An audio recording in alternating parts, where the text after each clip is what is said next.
Jangan pandang ringan bila baca buku huruf jadi kabur, bila lihat jauh, imej jadi samar dan berganda, mata cepat silau bila keluar kena cahaya matahari atau bila memandu waktu malam, lampu kenderaan lain terasa terlalu silau. Itu semua tanda-tanda mata sedang kabur menua mengikut masa. Soalan yang sangat baik. Saya tahu ramai orang bimbang perkara ini. Berita baiknya ia benar-benar berkesan. Lutein Gummies ialah gula-gula mata pertama dengan formula inovatif gabungan lutein, zeaxanthin, vitamin A, C, E, omega 3 dan ekstrak beri biru. Produk ini telah diluluskan oleh FDA Amerika Syarikat dan kini menjadi antara produk paling laris di Amerika, Jepun dan Asia Tenggara.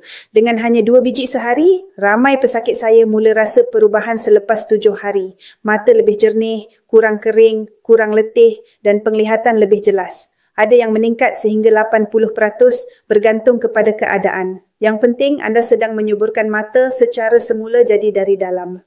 Lutein Gummies sesuai untuk pelajar yang kerap menghadap skrin, orang dewasa dengan masalah mata letih atau kering dan warga emas dengan risiko katarak atau degenerasi makula. Ia juga selamat untuk pesakit kencing manis kerana bebas gula berbahaya serta melalui ujian ketat. Saya sendiri dan keluarga saya menggunakannya setiap hari. Sebagai pakar mata, saya pernah lihat ramai pesakit datang terlalu lewat sampai tak boleh dirawat lagi. Jangan tunggu sehingga terlambat. Bayangkan jika suatu hari anda hilang penglihatan, anda takkan dapat melihat senyuman orang tersayang, tak lagi bebas melakukan perkara mudah sekalipun dan kos pembedahan untuk pulihkan penglihatan sangat mahal.